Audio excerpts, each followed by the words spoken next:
Philippine history. Baybayin na hindi nawawala sa board exam is composed of 17 symbols. The question is, how many of which are vowels? Is it letter A, 13, letter B, 14, letter C, 3, or letter D, 17? Ilan po yung vowels doon sa ating baybayin? Our correct answer for number 2 is, of course, is letter C. Tatlo lang po dyan. No? Ito po yan.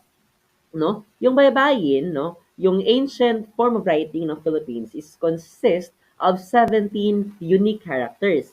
14 po dyan, no, ay consonant syllables.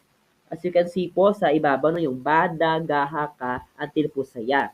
At 3 po dyan, yung nagre-represent po ng vowels o yung patinig, no? 14 na katinig, 3 katinig, 17 symbols po yung nagko-compose dyan sa ating baybayin. Gets lang po ba? Gets na gets yan ng ating mga teachers.